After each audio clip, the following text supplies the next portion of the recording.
அவகாசம் கேட்டு எஸ்பிஐ தாக்கல் பண்ண மனுவை உச்சநீதிமன்றம் டிஸ்மிஸ் பண்ணுச்சு. உடனே நீங்க வந்து ஒப்புதல் கொடுங்கன்னு சொல்லியிருந்தாங்க. அதே போல எஸ்பிஐயுமே நேற்றைக்கே எலெக்ஷன் கமிஷனுக்குமே முழு பட்டியலுமே அனுப்பி வச்சதாக நேற்றைக்கு மீடியாக்கள்ல தகவல் வந்திருக்கு. தேர்தல் ஆணையமே அதை உறுதிப்படுத்தியிருக்கிறாங்க. இந்த சூழ்நிலையில இந்த வழக்குல ஒரு திடீர் திருப்பமாக சுப்ரீம் கோர்ட்டுடைய பார் அசோசியேஷனுடைய தலைவராக இருக்கக்கூடியவர் ஆதிஷ் அகர்வாலா இவர் முர்மு அவர்களுக்கு ஒரு கடிதத்தை அனுப்புறாரு. ஆர்டிகல் 143 பயன்படுத்தி இந்த உச்சநீதிமன்ற தீர்ப்பை நீங்க தடுத்து நிறுத்தணும். இது வந்து மறுபடியும் புதுசாதான் விசாரிக்கணும். நீங்க இந்த பட்டியலை வெளியிட்டீங்க அப்படின்னா நாட்டுல வந்து கார்பரேட் சுதந்திரமே இல்லாம போயிடும் அப்படின்ற மாதிரி ஒரு கடிதத்தை அனுப்பியிருக்கிறாரு. ஏற்கனவே இந்த தீர்ப்பு வெளியான உடனே மோடி அவர்கள் உத்தரப்பிரதேசத்துல வச்சு சந்திரசூட் அவர்களை நேரடியாக மிரட்டும் விதமாக தீர்ப்பை விமர்சித்து ஒரு விஷயத்தை பேசியிருந்தாரு. அதுக்கப்புறம் எஸ்பிஐ தடுத்து பார்த்தாங்க. இப்ப பார் அசோசியேஷன் மூலமாக இந்த தீர்ப்புடைய பட்டியலை வெளியிடாம தடுப்பதற்கான வேலைகளை பண்றாங்க. முர்மு அவர்களுக்கு எழுதின அந்த கடிதத்தை நீங்க எப்படி பாக்குறீங்க? என்ன அந்த கடிதத்தில் எழுதியிருக்கிறார்? முதலில் வந்து இந்த தேர்தல் பத்திரங்கள் அதை தொடர்பா வந்து வழக்குல வந்து தீர்ப்பு பிப்ரவரி 15 கொடுக்கப்பட்டு மார்ச் 6க்குள்ள வந்து அவங்க பாரத ஸ்டேட் வங்கி தன்னுடைய விவரங்களை எல்லாம் வெளியிடணும்.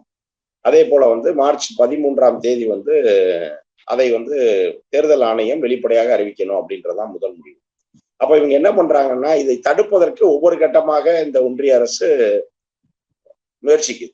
முதல் முறையாக வந்து என்ன பண்றாங்கன்னா, இந்த அவகாசம் முடிவதற்கு ஒரு நாள் முன்பா வந்து கால அவகாசத்தை ஜூன் 30 வரைக்கும் நீட்டிக்கணும்னு எஸ்பி ஒரு மனு போடுது. அதை விசாரித்த மார்ச் 11 அதை விசாரித்த உச்சநீதிமன்றம் அப்படி எல்லாம் கொடுக்க முடியாது, இந்த டேட்டா உங்களுக்கு கொடுக்கறதுக்கு இவ்வளவு நேரமா, நீங்க உடனடியாக மார்ச் 12 நாளையே அதை வந்து சமர்ப்பிக்க வேண்டும் என்று சொல்லுகிறது. அதை வந்து நேற்றைய தினம் வந்து பாரத ஸ்டேட் வங்கி சமர்ப்பித்து விட்டது. அப்போ அடுத்த கட்டம் என்னன்னா, தேர்தல் ஆணையத்தில் அது அங்கீகரிக்கப்பட்டு அது வெளியிடப்படணும். வெளிப்படையாக தேர்தல் ஆணையத்தினுடைய இணையதளத்தில் அனைவரும் பார்க்கும்படியாக வெளியிட வேண்டும் என்பதுதான் உச்சநீதிமன்றத்தினுடைய உத்தரவு. அப்ப அடுத்து அதை தடுத்து நிறுத்த வேண்டும். அப்ப அதுக்கு என்ன பண்ணலாம் அப்படின்னா, அதற்கு தான் வந்து உச்சநீதிமன்ற வழக்கறிஞர் சங்கத்தினுடைய தலைவராக இருக்கக்கூடிய டாக்டர் ஆதிஷ் அகர்வாலா தலைமையில அவருடைய வந்து ஒரு கடிதம் எழுதுறாரு. என்னன்னா, குடியரசுத் தலைவர் முர்மு அவர்களுக்கு ஒரு கடிதம் எழுதுறாரு. அந்த கடிதத்துல என்ன சொல்றாருன்னா, இது வந்து மிகப்பெரிய தவறு, இப்படி ஒரு தீர்ப்பு வந்து கொடுக்கப்பட்டிருக்க கூடாது அப்படின்னு சொல்லிட்டு அவர் அந்த கிட்டத்தட்ட அந்த 7 பக்க கடிதத்தில் அவர் முன்வைக்கிற விஷயங்கள் என்ன அப்படின்னா, இது வந்து 2018 தொடங்கப்பட்டது. அப்ப தொடங்கப்படும் போது வந்து இப்ப நீங்க தீர்ப்பு கொடுக்கும் போது எலக்டோரல் பாண்ட்ஸ் ஆர் அன்கான்ஸ்டிடியூஷனல் அப்படின்னு சொல்லுது உச்சநீதிமன்றம். இது வந்து சட்டவிரோதமானது தேர்தல் பத்திரங்கள் அப்படின்னு சொல்லுது. ஆனா அது விற்பனை செய்யப்பட்ட போது அது சட்டவிரோதம் அல்ல. அப்போ வந்து இது அங்கீகரிக்கப்பட்டதா, அப்ப விற்பனை செய்யப்பட்டதா, அப்ப அதை வாங்கியவர்கள் எப்படி குற்றவாளிகள் ஆவார்கள்? அப்போ வந்து இன்னைக்கு நீங்க வந்து இதை சொல்லி இதை வந்து இது கொடுக்க கூடாது. அதாவது எப்படின்னா, முன் தேதியிட்டு அமல்படுத்துவோம்ல, ரெட்ரோஸ்பெக்டிவ் எஃபெக்ட் அப்படின்னு சொல்லுவோம். அப்படி முன் தேதியிட்டு இதை அமல்படுத்தினீங்கன்னா அப்ப வாங்கியவர்கள் வந்து இது சட்டவிரோதம்னு தெரிஞ்சிருந்தா வாங்கியிருக்க மாட்டாங்கல்ல. அப்போ வந்து அரசு ஒரு பேங்கே இது பண்ணுது, அரசு வந்து அதை அங்கீகரிக்குது, அதை நம்பித்தான் வந்து அந்த கார்பரேட் நிறுவனங்கள் வாங்கியிருக்கு. இப்ப அவர்களை வந்து நீங்கள் இதற்காக குற்றம் சொல்லக்கூடாது அப்படின்னு ஒரு கருத்தை முன்வைக்கிறார். அடுத்து வந்து இது வந்து ஒரு நிதி பெறுவது வந்து ஒரு பொலிட்டிக்கல் பார்ட்டிஸோட உரிமை, இதுல வந்து நீங்க கோர்ட் வந்து தலையிடக்கூடாது. அதே போல மக்கள் பிரதிநிதிகள் பார்லிமெண்ட் எல்லாம் இது ஓகே பண்ணிதான் இந்த சட்டம் வந்திருக்கு. அப்ப இது பார்லிமெண்ட மக்கள் பிரதிநிதிகளை எல்லாம் வந்து அவமதிப்பதை போல இருக்கிறது இந்த தீர்ப்பு அப்படின்லாம் சொல்லி அவர் சொல்ல வர்றார். சொல்லிட்டு அவர் மெயினா சொல்றது என்ன அப்படின்னா, இதை வெளிப்படுத்துவதில் தான் அவர் மிக எதிர்ப்பு தெரிவிக்கிறார். அந்த கடிதத்திலே பாத்தீங்க அப்படின்னா, ஏன்னா இதை வந்து பண்ணிட்டீங்கன்னா அந்த கார்பரேட்டுக்கு அவங்களுடைய சுதந்திரம் பறிபோய்விடும், அவர்கள் பாதிக்கப்படுவார்கள். ஏன்னா இப்ப ஒரு கட்சிக்கு அதிகமான நிதியை கொடுத்திருப்பாங்க ஒரு நிறுவனம், நாளை ஆட்சி மாற்றம் ஏற்படும் பொழுது அந்த நிறுவனம் வந்து பழிவாங்கப்படும், அதுக்கு வந்து பாதிக்கப்படும். அதனால நீங்க வந்து இதை ஓப்பனா இப்ப தேர்தல் ஆணையம் பெற்றுக்கொள்ளலாம், ஆனா தேர்தல் ஆணையம் வந்து அதை வெளியிடக்கூடாது. அந்த வகையில் நீங்கள் வந்து இந்த தீர்ப்புல வந்து நீங்க தலையிட்டு அதில் வந்து திருத்தம் மேற்கொள்ளணும் அப்படின்ற மாதிரி அவர் வந்து அந்த கடிதத்திலே வேண்டுகோளை வைத்திருக்கிறார். அதற்கு வந்து அவர் என்ன சொல்றாரு அப்படின்னா, இந்திய அரசியலமைப்பு சட்டத்தினுடைய ஆர்டிகல் 143 படி நீங்க வந்து தலையிடுவதற்கு உரிமை இருக்கிறது அப்படின்னு சொல்றாரு.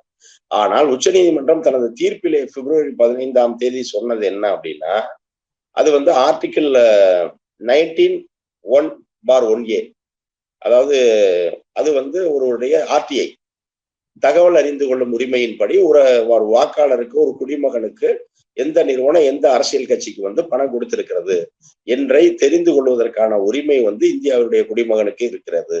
அப்படின்னு தான் அந்த தீர்ப்புல வந்து உச்சநீதிமன்றம் சொல்லி இருக்காரு. அதனால இவர் ஆர்டிகிள் 143 துணை கலைத்தால் மட்டுமே அதை வைத்து மட்டும் இதுல முடிவெடுத்த முடியாது.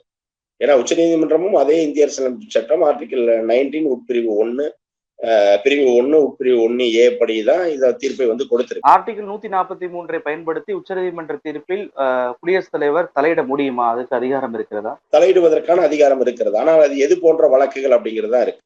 தேசிய முக்கியத்துவம் வாய்ந்த வழக்குகள், சில அந்த மாதிரி வந்து ஒரு பொது அமைதிக்கு பங்கம் விளைவிக்கிற மாதிரி வழக்குகள், இப்படி தேவைப்படும் பொழுது குடியரசுத் தலைவர் தன்னுடைய கருத்துக்களை சொல்லலாம். இது வந்து நீங்க இப்படி மாத்திக்கலாம் அப்படி மாத்திக்கலாம்னு சொல்லிட்டு அவங்க பிரசிடென்சியல் இன்ஃபுளுயன்ஸ் அப்படின்னு சொல்றாங்க, பிரசிடென்சியல் ஒப்பீனியன் அப்படின்னு சொல்றாங்க. அவங்க வந்து குடியரசுத் தலைவர் வந்து தன்னுடைய கருத்தை, தன்னுடைய ஆலோசனையை அந்த தீர்ப்பை குறித்து கூறலாம். ஆனா இது வந்து அப்படி ஒரு முக்கியத்துவம் வாய்ந்த வழக்கா அப்படின்னா கிடையாது. இதற்கு வந்து அப்படி அவர்கள் தலையிட வேண்டிய அவசியம் இருக்கிறதா?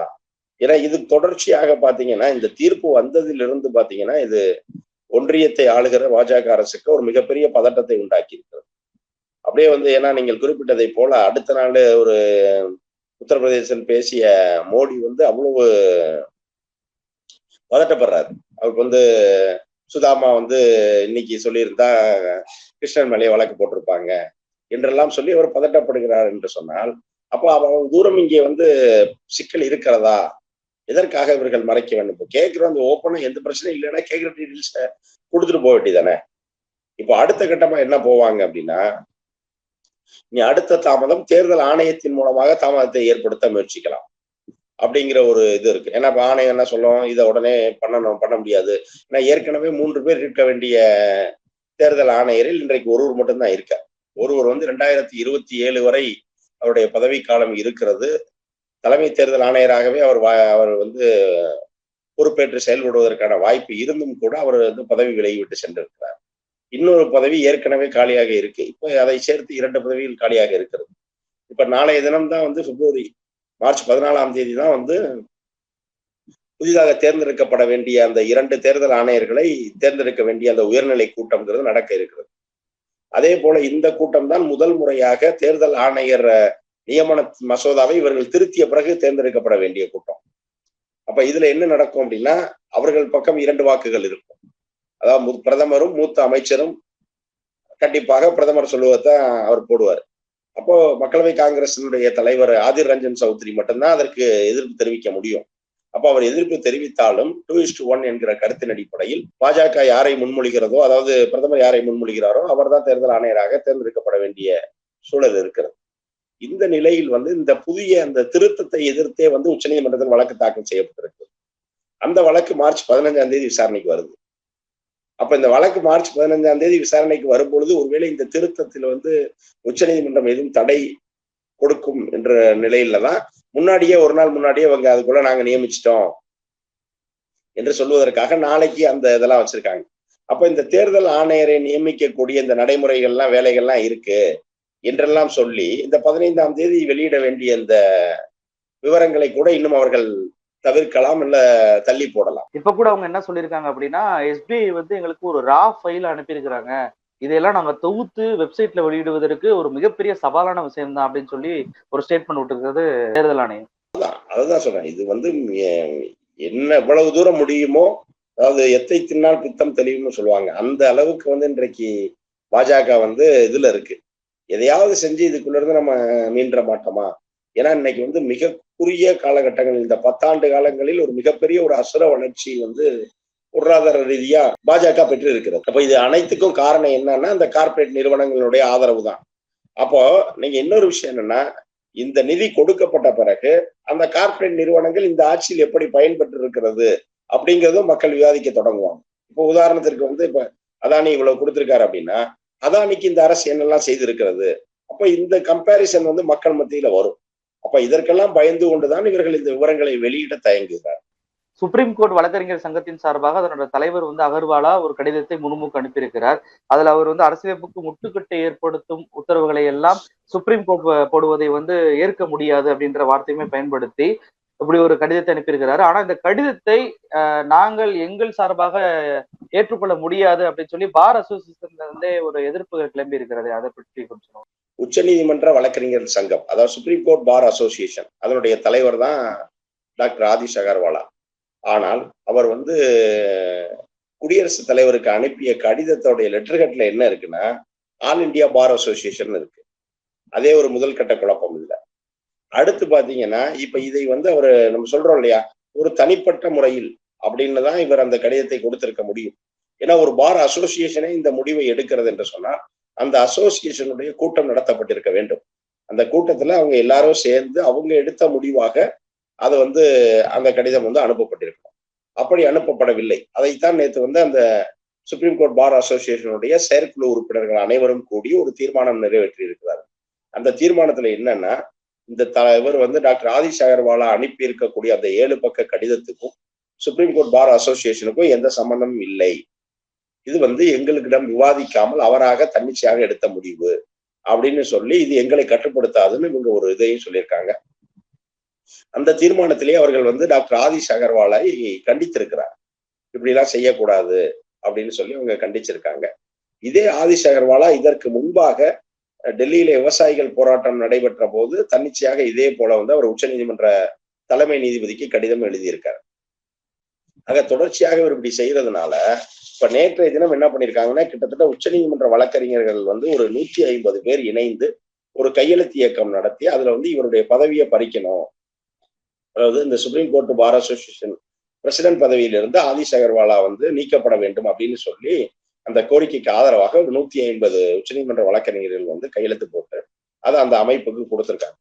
அது என்ன அப்படின்னா, அவங்களுடைய பைலாப்படி பொதுக்குழு கூட்டித்தான் ஒரு உரையை நீக்க முடியும். ஆக இப்ப அதற்கு ஏதுவாக உடனடியா நீங்க பொதுக்குழு கூட்டணும் அப்படின்னு சொல்லி அதுல வேண்டுகோள் வைத்திருக்கிறார். ஆக இதுல என்ன தெரியுதுன்னா, இவங்க தனிப்பட்ட முறையில் ஓரிருவரை தங்கள் வசமாக்கி விட்டு அவர்கள் மூலமா வந்து இப்ப அரசு வந்து இதை செய்கிறது. அதனால வந்து அப்படித்தான் இது நடந்திருக்குமே தவிர அந்த ஒட்டுமொத்த சுப்ரீம் கோர்ட் பார் அசோசியேஷனுடைய முடிவு இது அல்ல.